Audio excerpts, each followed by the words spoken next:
Hola, soy Manuel Domínguez y vamos a aprender juntos.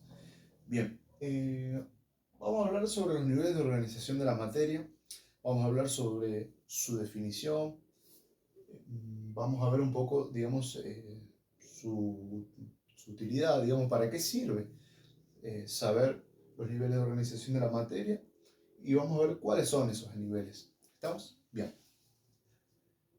En primer lugar, la podemos definir como una forma que utiliza, digamos, la ciencia para poder dividir en categorías y o grados a la materia, justamente. Así que básicamente esa sería como la definición para poder comprenderla, digamos. Es decir, un día se juntaron unos científicos y dijeron, bueno, hay, hay mucho tipo, digamos, de materia en el mundo, entonces tenemos que hacer una división, una clasificación para poder trabajar ordenado, estudiar de forma ordenada, de forma jerárquica, es decir, desde menor a mayor. Entonces, básicamente para eso se crea estos niveles, digamos, de organización. Bien, cuando hablamos de materia, vamos a hablar de materia orgánica e inorgánica. La materia orgánica, la vamos a poner así, materia orgánica, es aquella que cumple, digamos, ciclos vitales y es característica de los seres vivos. ¿Están? Vamos a ponerla acá, ciclos vitales,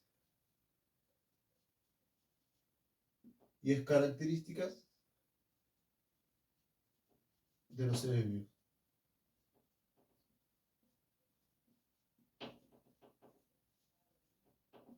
¿Estamos? Y la materia inorgánica, que es lo, digamos, es el opuesto,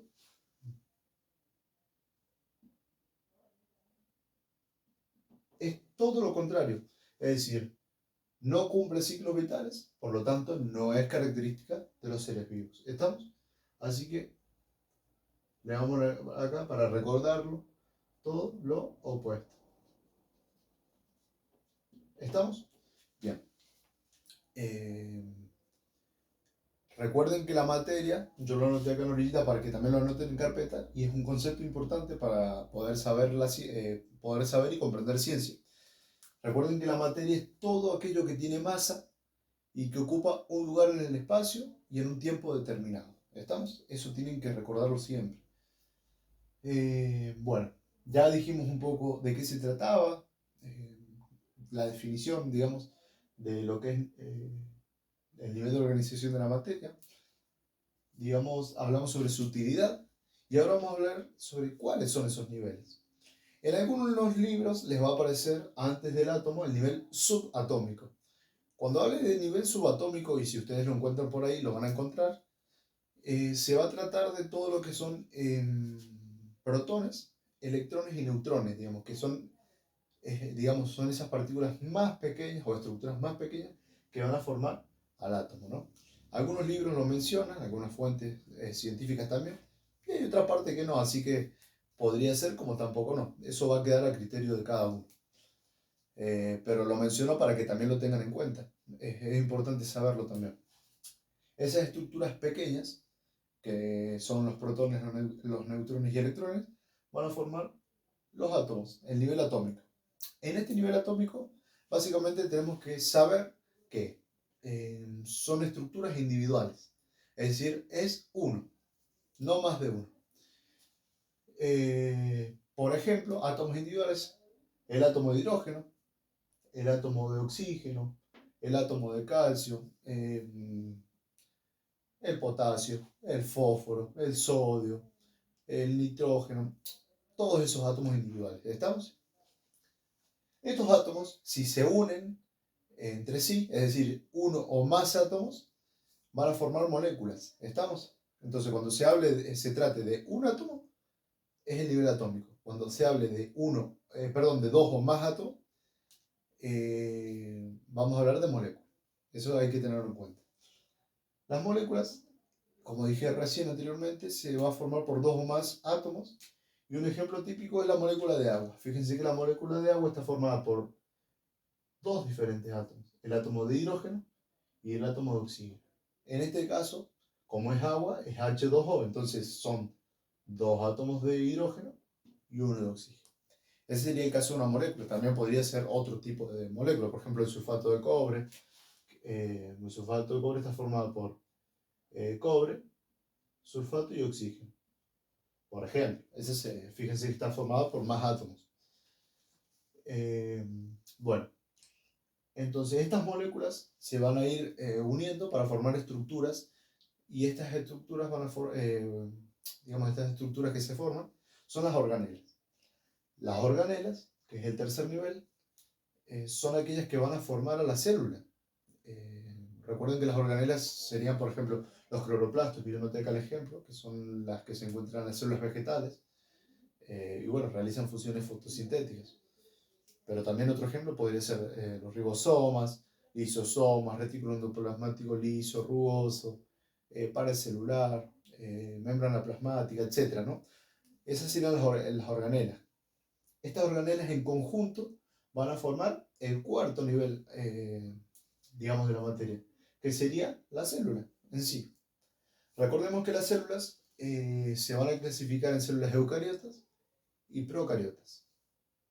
Las células que forman, digamos, parte de las eucariotas son aquellas que tienen un núcleo verdadero. Recuerden eso siempre.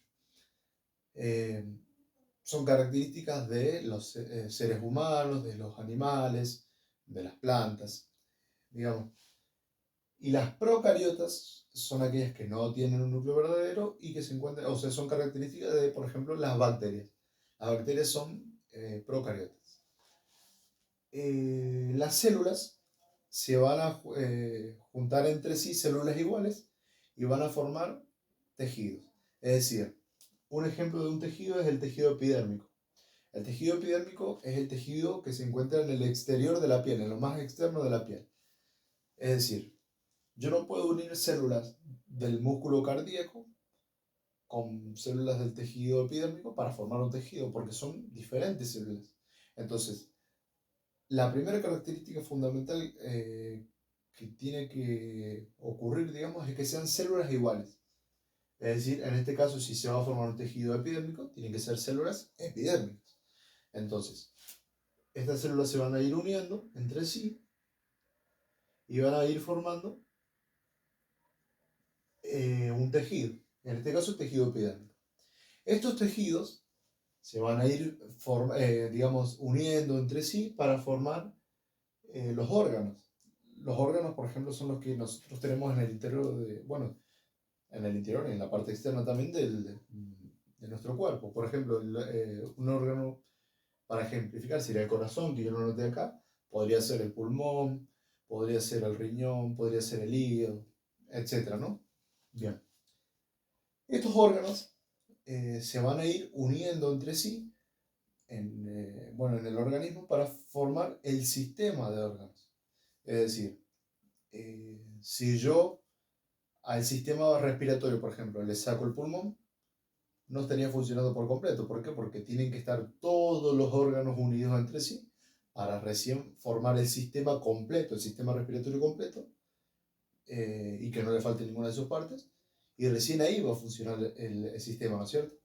Con la parte del sistema circulatorio pasaría lo mismo. Si no hay corazón, no habría sistema completo, por lo tanto no funcionaría. Entonces, el sistema de órganos está formado por un conjunto de órganos y están unidos entre sí estos sistemas para cumplir una función determinada y bueno, que funcione correctamente. Estos sistemas de órganos van a formar al organismo en sí. Nosotros somos el organismo, para dar como ejemplo, ¿no? Fíjense que nosotros estamos formados por muchos sistemas. Sistema circulatorio, digestivo, respiratorio, endocrino, reproductor, etc., ¿no? Y todos esos sistemas nos forman a nosotros, a los organismos. Recuerden que cuando hablamos de organismos no solo hablamos de los humanos, hablamos de organismos, por ejemplo, las plantas, animales, etc., ¿no? Bien. Acá puse que hay organismos de tipo unicelular y pluricelular, acuérdense. Los unicelulares, acuérdense que uni viene de uno y celular viene de célula. Entonces son aquellos organismos que están formados por ¿cuánto? por una célula. Y cuando hablamos de pluricelulares, quiere decir muchos, porque viene de plural. Y celular viene de célula, entonces son muchas células, son organismos formados por muchas células. Bien, estos organismos digamos, a formar una población.